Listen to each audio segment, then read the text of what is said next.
우리에게 주시는 하나님의 말씀은 신약성경 로마서 9장 30절부터 33절까지 말씀입니다. 로마서 9장 30절에서 33절 말씀 교독해서 읽어드리겠습니다. 그런지 우리가 무슨 말을 하리요? 의를 따르지 아니한 이방인들이 의를 얻었으니 곧 믿음에서 난 의요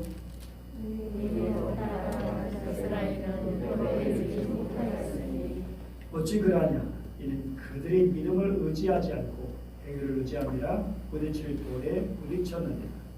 누구가 보라 제가 그를 붙들어 천천히 발을 시원해 두니 그를 인자는 부끄러움을 당하지 않으리라 함과 같으리라.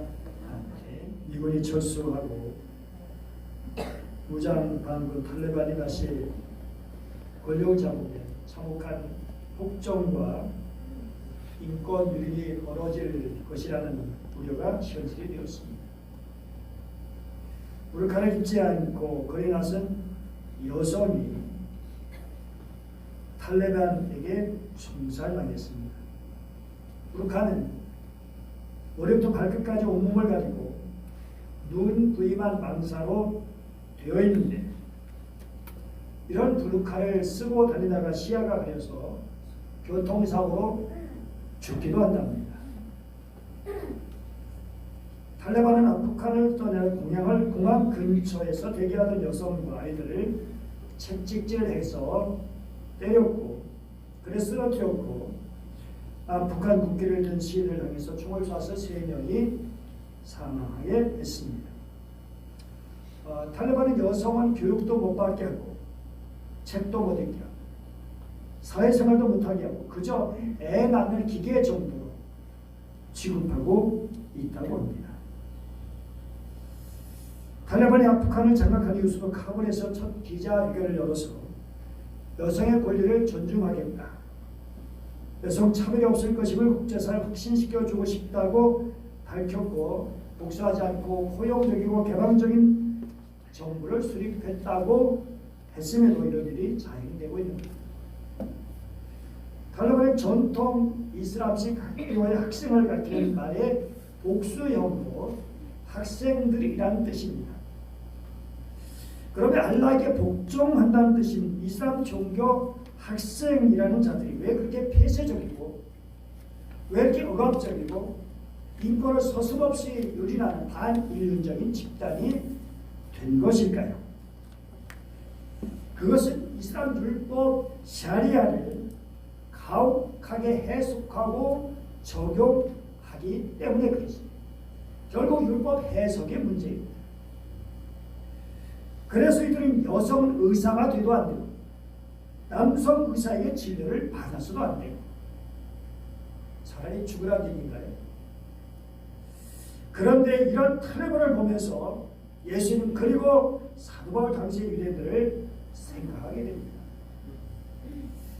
사도 바울이 복음을 전한 곳곳마다 나타나서 돌을 던지고 사람들을 선동해서 박해하고 온갖 위협을 갖은 극성 분자들 그러면서 아이러니하게 자신들의 하나님의 뜻을 충실히 이행하고 있다고 생각했다는 것이죠.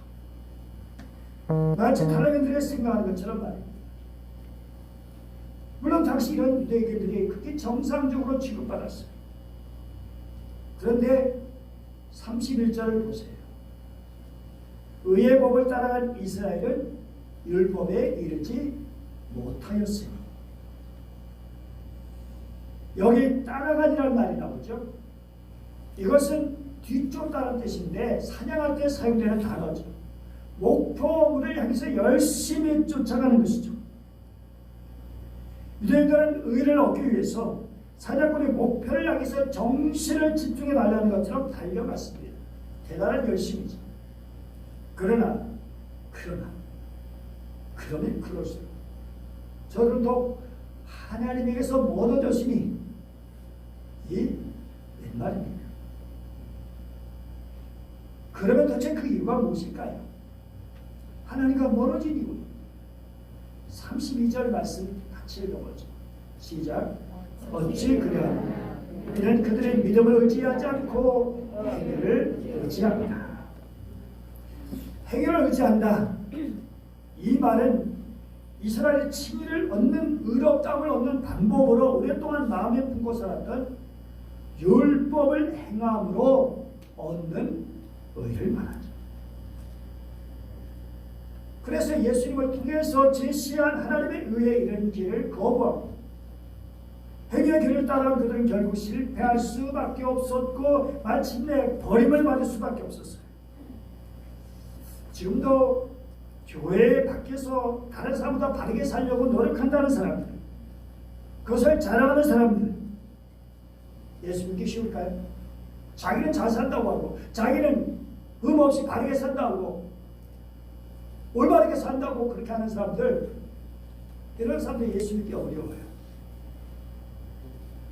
이처럼 인간이 내가 노력해서 하나님이 요구하시는 의에 도달하려고 하면 할수록 이상하게 하나님에게서 멀어지는 거예요. 근데 30절 보세요. 그런즉 우리가 무슨 말을 하리요? 의를 따르지 아니한 이방인들이 의를 얻었으니 곧 믿음에서 납니다. 이상하게 유대인들은 하나님 얻지 못했는데, 하나님의 의를 얻지 못했는데, 그런데 이방인들은, 선택받지 못했다는 그 이방인들은 하나님의 의를 얻었다는 거예요.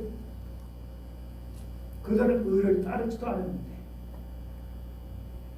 그러면 도대체 이방인들이 어떻게 하나님의 의를 얻게 된 것이냐 하는 것입니다. 30절 보면 의란 말이 3번 나와요. 3번 나오는데, 첫 번째 등장하는 의는 다름 아니라 이방인들이 따르지 아니한 의다. 여기는 전에도 따르지 않았고 앞으로도 따르지 아니할 것이라는 의미가 들어있어요. 이 의는 어떤 의미입니까? 하나님과 이스라엘이 광야에서 맺은 계약에 근거한 의예요. 그런 이방인들이 그것을 알지도 못했고요. 추구하지도 않았고요. 앞으로도 따르지도 않을 거고요. 그런데 그럼에도 불구하고 그들이 의를 얻었다는 거죠. 여기서 말하는 의는 하나님께서 의롭다고 여겨주시는 의를 말하죠. 칭의입니다. 그런데 여기 얻었다라고 하는 그런 말, 그것은 바로 자기 것으로 삼았다는 거예요. 하나님부터 의롭다움을 받았고 그것을 지금 확실하게 자기 것으로 누리고 있다라는 것이죠. 그리고 세 번째 등장하는 의가 있어요. 이것은 두 번째 또한 동일한 의이긴 하지만 그 의를 얻게 된 방법을 언급한 것이죠. 이방인들이 얻은 하나님의 의는 다름 아니라 믿음으로 얻게 된 것이다 라고 하는 것이죠. 정말 그렇죠. 고인이 되신 윌리엄 피터스 목사님이 그 내용을, 이 내용을 그의 전 메시지에서 아주 명확하게 풀어놓았어요. 하나님께서 하고 계신 일에 관심이 없어 보였던 사람들, 이방인을 말하죠. 그들이 실제로는 하나님이 하고 계신 일, 곧 그들의 삶을 바로 세우시는 하나님의 일을 받아들였습니다. 그러나 하나님께서 하고 계신 일에 대해 읽고 이야기하는 일에 그토록 관심을 많이 보였던 이스라엘, 결국 그것을 놓치고 말았습니다. 아니 어떻게, 왜 이런 일이 일어났죠? 그에 대해서 이렇게 말하고 있어요. 그들은 하나님을 신뢰하는 대신에 자기 자신을 앞세웠기 때문입니다. 그들은 자기들이 하는 일에 푹 빠져 있어가지고 자신들의 하나님의 프로젝트에 너무 푹 빠져 있어가지고 그만 바로 눈앞에 계신 하나님을 주목하지 못했습니다. 참 기가 막히죠.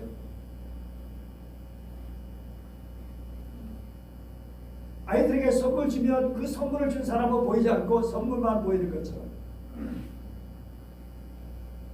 그 선물이 최고예요. 그 선물은 사실 아무것도 아니고 더 큰 것도 줄 수 있고 더 귀한 걸 주시는 그 어른이, 그 부모가 앞에 있는데 그 부모는 보지 않고 장난감만 붙들고 있고, 물론 뭐 율법을 그렇게 표현하는 건 아니지만 이방인들은 율법을 통한 의를 추구하지 않았어요. 하지만 유대인들은 율법을 통한 의를 추구했어요. 여기서 의란 말을 구원이란 말과 같이 사용할 수 있어요. 그러니까 유대인들은 율법을 지킴으로 구원을 받을 수 있다고 생각했다는 것이죠. 그럼 여기서 우리가 이제 하나님은 왜 율법을 주셨느냐?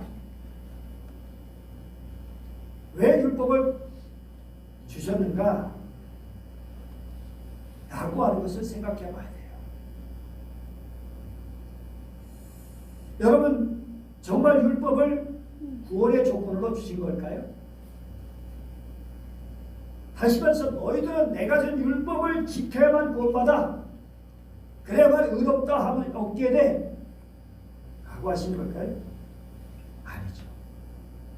한번 보세요, 순서를. 하나님께서는 율법을 주시기 전에 먼저 선택과 언약을 주셨어요. 아브라함을 선택하시고 그에게 언약을 주신 건 창세기 15장, 이미 창세기 12장도 있고 15장. 그 다음에 이제 그 언약을 이루어 주시기 사건이 바로 출애굽구원 사건이에요. 약속을 지키셨죠. 다시 건져내서 이제 내가 사는 이 땅에 들어와서 살게 될 거다. 이 땅을 그들에게 줄 것이다. 그리고 그들을 이끌어서 시내산 그 앞에까지 이르게 하시고 그들에게 율법을 주셨죠. 그러니까 가만보면 율법은 처음부터 이스라엘 백성의 신분이나 그들의 구원을 위한 선행 조건이 아니다. 단지 수단으로 주신 것이다. 어떤 수단? 삶의 수단. 하나님의 백성으로 살아가도록 하기 위한 수단. 거룩한 백성으로 살게 하기 위해서, 거룩한 백성으로 만들어주기 위해서. 따라서 율법은 하나님의 백성, 언약된 백성, 구별된 백성으로서 살 수 있도록, 그런 구별된 신분을 유지할 수 있도록 하시기 위해서 주신 것이다. 아니죠. 처음부터 율법은 구원의 수단이 아닌 삶의 수단으로 주셨다는 것입니다. 따라서 구원은 율법으로부터 오는 것이 아니죠. 유대인들은 이방인입니다. 그 어떤 사람도 100% 완전하게 율법을 지킨다고 해서 구원받는 것이 아닙니다.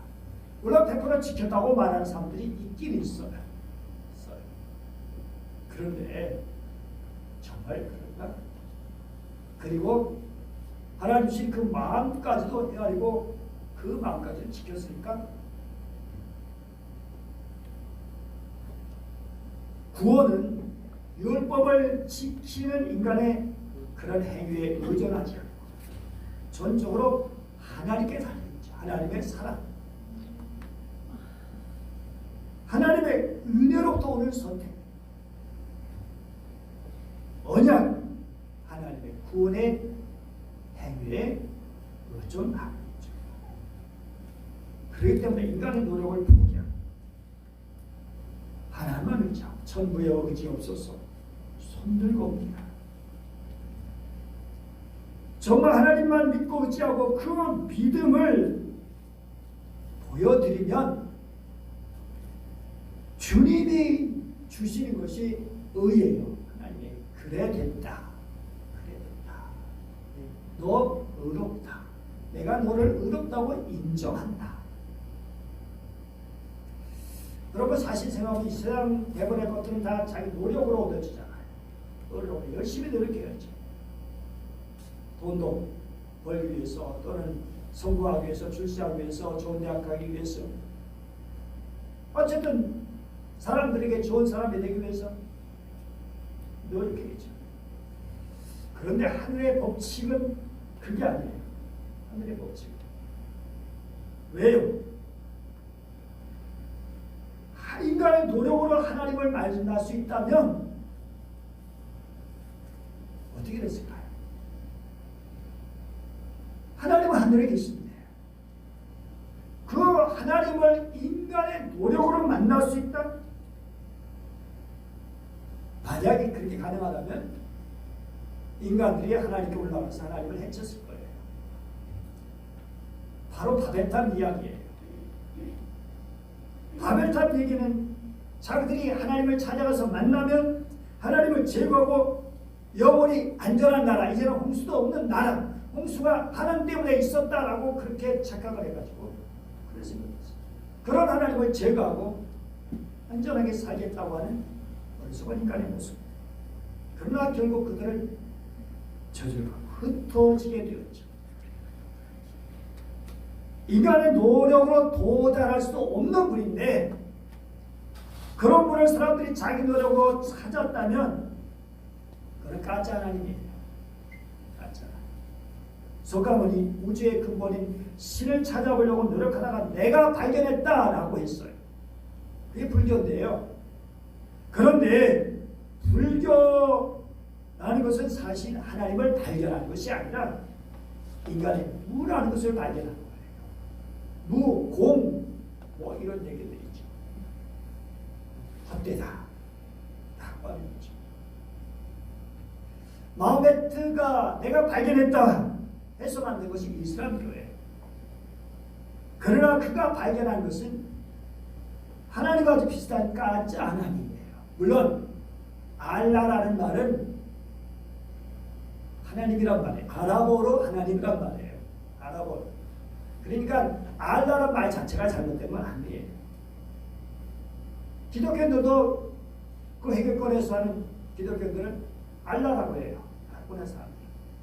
하나님께 알라. 그래서 우리가 낯설게 볼 필요는 없어요. 그런데 문제는 그들이 성경을 인용하겠지만 자기 맘대로 각색을 하고 편집을 하고 엉뚱하게 만들어 버렸죠. 여러분 이슬람 교도들 정말 기도의 응답이라는 걸 모른다고 해요. 그래서 이들에게 전도할 때 성경을 같이 읽고 그들의 당면한 문제를 위해 기도해 줘야 된다는 거죠. 그래서 기도가 응답되기만 하면, 그래서 하나님의 사랑을 정말 깊이 느끼기만 하면 쉽게 무너진다는 거예요.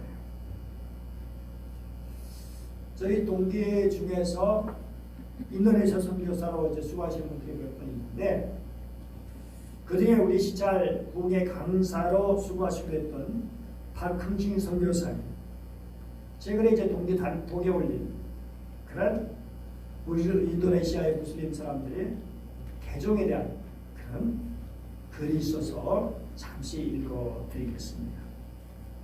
주보에 실게 되어 있죠. 이슬람은 선교적인 종교로서 모든 사람이 무슬림이 되기를 원한다. 그런데 최근 21세기에 지금까지 보지 못했던 새로운 현상이 일어나고 있는데, 많은 무슬림들이 기독교로 개종하고 있다는 것이다. 무자비한 폭력으로부터 사랑의 종교로 개종하고 있는 현상이 나타나고 있다. 지난 20년 동안 이슬람 배경을 가진 기독교인들이 29개 국가에서 70지역이 넘는 곳에서 100개 이상의 새로운 교회를 세우고 수천 명의 무슬림들이 세례를 받았다. 어느 지역에서는 수만 명의 개종을 하게 됐다. 2020년 인도네시아에서 1,000명 정도의 개종자들이 바다에서 단체로 세례를 받는 모습 보고 감동을 받은 적이 있다.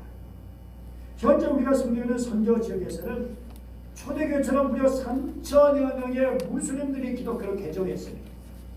불과 1, 2년 전 이것 중 2,000여 명의 개종자들이 모여 정기적으로 하나님께 예배를 드린 시간에, 한편으로 폭탄 대를 두려하면서도 기도드리며 모이자고해서 다들 모여서 예배드리는 그 시간, 이것을 계획적으로 테러하기 위해서 폭탄을 싣고 오던 무슬림이 테러를 우려한 경찰들에 의해서 긴급 체포돼서 그야말로 인도네시아 폭탄 테러 사건 중 가장 큰 사건이 될 수 있었던 그때 큰 위기를 간신히 넘긴 적도 있다. 여전히 위협은 존재하고 있다는 거죠. 현 선교제 3천여 명의 무슬림들이 기독교로 개종하는 데 있어서 결코 신학적인 또는 교회적인 접근이 아니었다. 단지 주님의 은혜가 나타난 기적, 끊임없이 그리스도의 사랑과 헌신자들 가정의 희생, 열정적인 섬김, 이것이 원인이었다. 오늘날 인도네시아는 상상할 수 없을 만큼 수많은 무슬림들이 개종을 하고 있다. 인도네시아에서 타임즈는 기독교의 급격한 성장을 다루면서 인도네시아 현재 기독교 종교 혁명을 일으키며 부상 중이라고 보도하고 있다.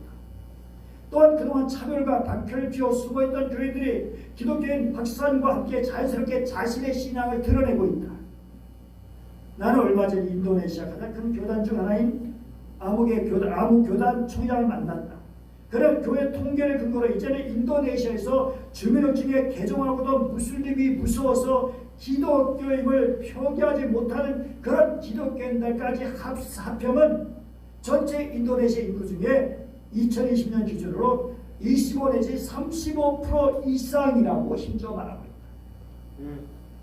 3년 전 미국 기독교 방송 얼마 전 인도네시아 특집을 보내면서 인도네시아 기독교인 수는 현재 25%를 넘어서고 있다고 방송하고 있었다. 인도네시아는 신분 중에 마련된 종교란 이슬람에서 자신의 진짜 종교인 기독교로 바꾼 이들이 최근 늘고 있다. 이제 종교란이 있는데 거기다 기독교로 어저씨 기록하고 있다. 1967년 세워진 현재 400명 규모로 세워져가지고 현재 400명 규모로 성장했다는 자바 개신교회 데빗 누그로 목사도 이제 더 이상 우리의 신앙 드러내는 것이 두렵지 않다고 그렇게 말한다. 여러분 인도네시아 인구가 2억 7천만이에요. 그런데 그 중에 25%가 잡아도 몇 명입니까? 바로 6,250만 명. 우리 남한의 인구보다 훨씬 더 많습니다. 7천만 될지 8천만 될지 놀라운 일이 아닐 수 없어요. 왜 그렇습니까? 그렇게 교리적이고 그렇게 딱딱하고 폐쇄적인 그런 미슬람에 갇혀있다가 정말 진짜를 발견합니다. 진짜를 만나니까 이건 역으로 오늘 이 시대도 오늘 역으로 거꾸로 우리가 그렇게 폐쇄적이고 답답한 어떤 기독교 것을 가지고 있는 거 본질이 안 그런데 생각이 있는데 그 생각을 잃어버리면 역시 똑같이 기독교를 버리게 되는 거예요. 그래서 다시가 우리는 정말 그 인도네시아 사람들이 발견한 그것을 다시 찾아야 돼요. 원래 있는데 다시 회복해야 하는 것이죠. 그래서 우리나라의 교회 처음 어려울 때 희망이 어디 있었어요? 교회에 있었잖아. 기독교는 생명입니다. 사랑입니다. 능력입니다. 그런데 그게 믿음으로 되어진 겁니다. 순수한 믿음이지. 32절 보면 사도 바울의 자기 고백이 나옵니다. 같이 읽어보죠. 시작. 어찌 그러냐 이는 그들의 믿음을 의지하지 않고 행위를 의지합니다. 부딪힐 돌에 부딪혔느니라. 유대인들의 구원받지 못하는 이유는 뭐냐? 하나님이 주신 구원의 방법이 유대인들에게 모두 걸림이 되어 거기에 걸려서 다 넘어지고 말았다는 거예요. 그 걸림돌이 되면 안 되는 건데 하나님이 걸림돌을 주신 것이 아닌데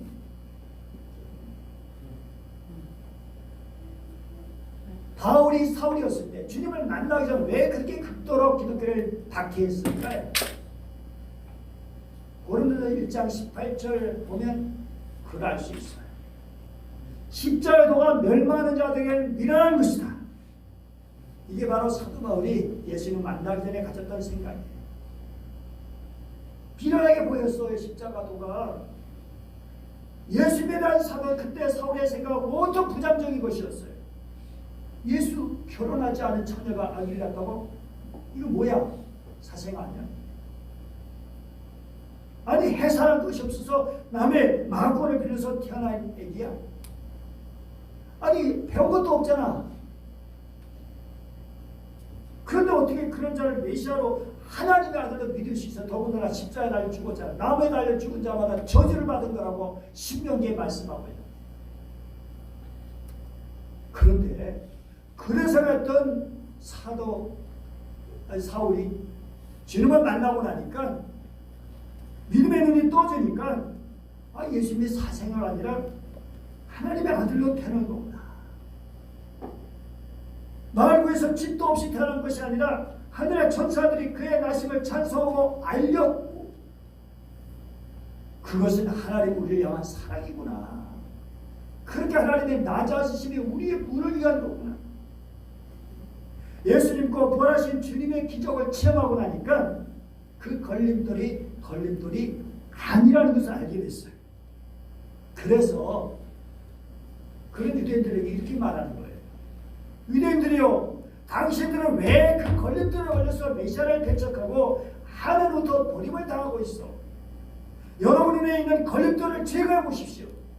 여러분의 눈에 있는 수건을 벗어버리십시오. 그러면 구원의 주님이 보일 것입니다. 여러분, 사도 바울은 본문 33절에서 한번 읽어보죠. 시작. 기록되리라 보라 내가 걸림돌과 거칠은 바위를 시온에 두노니 그를 믿는 자는 부끄러움을 당하지 아니하리라 함과 같으니라. 이 말씀을 구약의 말씀을 인용한 건데요. 우선 이사야 8장 14절. 여기 걸림돌, 걸려 넘어지는 반석이 나오죠. 그가 성소가 되시리라. 메시아가 성소가 되시는데 이스라엘 두 집에 걸림돌, 걸려 넘어지는 반석이 되리라. 그렇게 의도했다는 게 아니라 이스라엘의 신앙이 그렇게로 작용해 되게 되는 것이죠. 함조가 올로. 그리고 이사야 28장 16절. 여기 또 기초를 삼느니 곧 시험한 돌, 귀하고 견고한 기초돌이 나오죠. 그 다음에 시편 118편 22절. 건축자가 버린 돌이 진모퉁이의 머릿돌이 되었다. 여기 거친 돌, 거치는 바위, 귀하고 견고한 기초돌, 그리고 머릿돌, 모두 다 한 분이신 누구를 말하고 있나요? 인류의 죄를 짊어지고 십자가에 돌아가신 예수 그리스도를 말하는 거예요. 근데 어떤 사람에게는 그분이 거친 돌, 걸림돌이 되고요. 어떤 사람에게는 견고한 기초돌이 되고 머릿돌이 되고요. 이거 어떻게 된 것이죠? 여러분, 사도 바울도 사실은 이 돌에 걸려 넘어졌을 사람입니다. 그래서 아마 자기 과거를 회상하면서 이 글을 쓰고 있었을 거예요. 가면서길에서 자신을 만나주신 그 은혜를, 주님 은혜를 감사하면서 말이죠. 인간의 노력으로 도달할 수 없는 곳에 계신 하나님께 이르는 길이 무엇입니까? 그것은 오직 믿음이잖아요. 하나님께 나아갈 다른 길은 없어요. 다른 방법 없어요. 오직 믿음입니다. 오직 믿음, 오직 믿음. 정말 그렇죠. 하나님, 인간을 찾아갈 수 없잖아요. 어떻게 찾아갈 수 있어요, 하나님? 그래서 하나님이 나타내 주신 것을 믿고 따르는 길밖에 없어요. 그런 건 믿음으로만 구원받지 다른 길은 없어요. 구약에도 그랬어요. 구약에도. 신약에도 그랬어요. 구약과 신약이 다르다? 아닙니다. 이스라엘이 잘못 생각한 거죠. 여러분, 믿음이란 인간적 사고를 가진 사람들에게 늘 걸림돌이 돼요. 아니, 기도하면 병이 낫는다고? 뭐 기도하면 문제가 해결된다고? 이게 우스개 들려지잖아요. 이해가 안 되잖아요. 광야에서 돌멩이로 물린 사람들 노스로 뱀을 훅 만들어가지고 그거 달아놓고 그걸 쳐다보라고 했을 때, 여러분, 지성적인 사람들, 소위 똑똑하다는 사람들은 어떻게 생각할 수 있을까요? 말도 안 돼. 이게 무슨 상관이야. 그거보다 어떻게 나. 이건 이해가 안 되는 일이에요. 말이 안 되잖아요. 어떻게 그게 가능해요? 그런데 중요한 건 누가 제시해내라는 거예요. 그 똑똑한 사람, 그 지혜, 아무것도 아니에요. 성경으로 말하시는 지혜 하나님. 그 사람과 능력이 하나님이 제시한 방법이잖아요. 그러니까 그 하나님을 신뢰하고 내가 믿습니다. 그리고 바라보면 낫는 거예요. 낫는 거예요. 역사가 일어났죠. 믿음으로 바라볼 때만 걸림돌이 제거되는 거예요. 여러분 로마서 9장은 선택을 말해요. 근데 선택은 교리가 아니에요. 뭐예요? 하나님과 나와의 관계예요. 여러분 중요한 선택은 관계라는 것을 여러분 기억하십시오. 여러분 교리는 한 번 받아들이면 변할 수가 없어요. 그런데 관계는 계속 변합니다. 하나님에 의해서 변할 수도 있고 나에 의해서 변할 수도 있고 그런데 하나님은 변치 않으시잖아요. 그러면 하나님의 선택도 절대 변할 수가 없어요. 문제는 인간이 변한다는 거예요. 그래서 히브리서 저자는 목회 현장에서 이루어지는 일을 지켜보면서 이렇게 말했어요. 죽은 행실을 회개함과 하나님께 대한 신앙과 세례들과 안수와 죽은 자의 부활과 영원한 심판에 관한 교훈의 돌을 다시 닦지 말고 완전한 대로 나갈지어다. 한번 빛을 받고 하늘의 은사를 맛보고 성령의 참배함 받고 하나님의 선한 말씀과 내세의 능력을 맛보고도 타락한 자들은 다시 새롭게 하여 회개하게 할 수 없나니 이는 그들이 하나님의 아들을 다시 십자가에 못 박아 드러내놓고 욕되게 합니다. 여러분 로마서에 보면 왜 구원이라는 말보다 의라는 말을 많이 사용했을까요? 그건 뭘까요?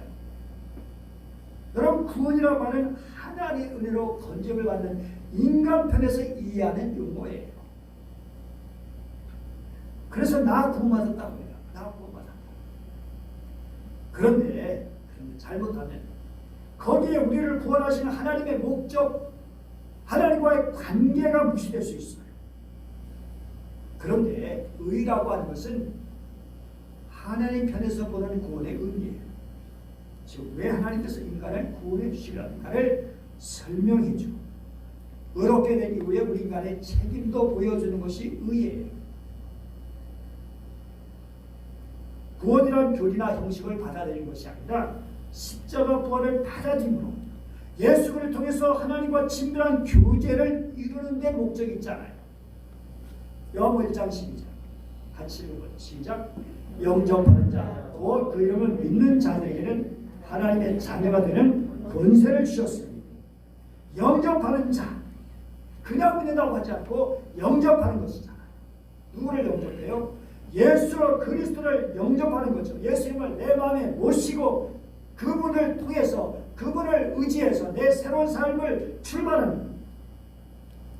그래서 하나님의 관계가 새롭게 되어지는 그게 의예요. 여러분 의라는 것은 하나님과 관계에서 사용되는 용어예요. 그래서 공동번역은 의를 관계로 표현하고 있잖아요. 의는 하나님과 올바른 관계에 이르게 해주시는 하나님의 행위다. 의라고 것은 하나님이 우리의 믿음을 보시고 의를 의롭다고 받아주십니다. 의를 하나님 앞에 설 수 있게 해주고 하나님과 사귈 수 있는 자격을 갖게 해주시고 특권을 주시는 하나님의 은혜의 행위예요. 그러니까 믿음은 결국 하나님의 의에 도달하게 해주는 안내자라고 말할 수 있어요. 그리고 이런 하나님의 주권과 인간의 책임도 함께 보여주고 있는 거예요. 하나님과 관계가 어떻게 좋아지죠? 관계가 좋아지면 늘 가까이 해야 되잖아요. 아니 멀리 하는데 관계가 좋아져요. 아무리 좋아했던 사람이라도 떨어져서 이제 안 보면 어떻게 될까요? 안 보면 멀어져요. 만나지 않으면 멀어져요.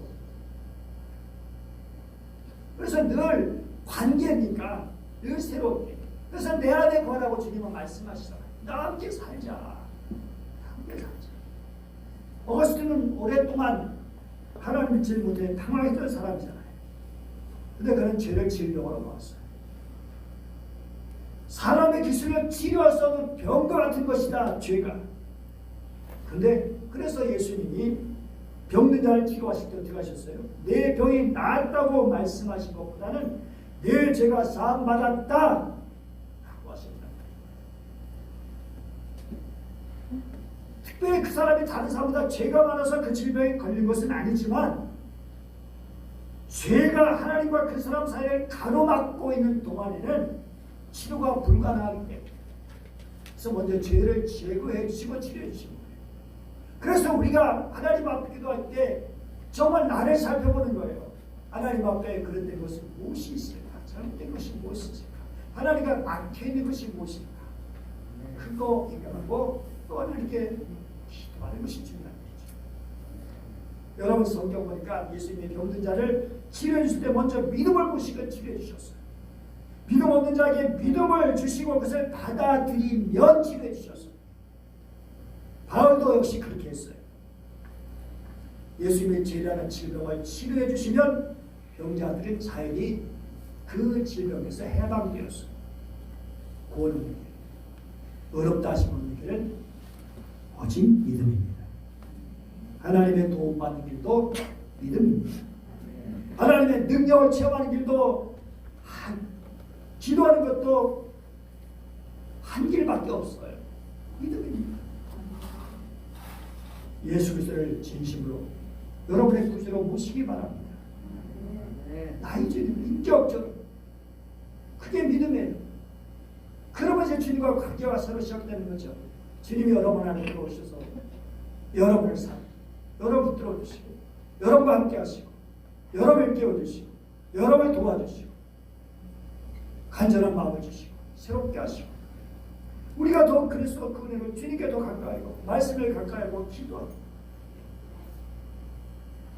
그러면 더 하나님의 풍성한 은혜를 체험하고 계속 순환되는 거예요. 순환돼요. 하나님과의 관계 속에 아름다운 믿음으로 드려지는 믿음으로 얻는 의 귀한 진을 잡고 아름답게 주님께 드려지는 믿음의 성도 되시기를 축복합니다. 기도하겠습니다. 오늘 오신 하나님 아버지 감사드립니다. 오늘도 저희들을 사랑해 주시고 말씀을 주시니 감사합니다. 믿음으로 얻는 이 귀한 진리를 들고 날마다 믿음으로 살게 하시고 그 믿음 속에는 하나님과의 교제, 하나님과 아름다운 관계, 하나님의 사랑과 은혜를 받아들이고 그 사랑으로 하나님을 사랑하고 이웃을 사랑하는 것이 들어있는 줄 믿습니다. 진정 믿음으로 얻는 의를 가지고 하나님의 의를 붙들고 아름답게 살아가는 주의 백성들 되게 하여 주옵시기 원하며 주 예수님의 이름으로 기도드립니다.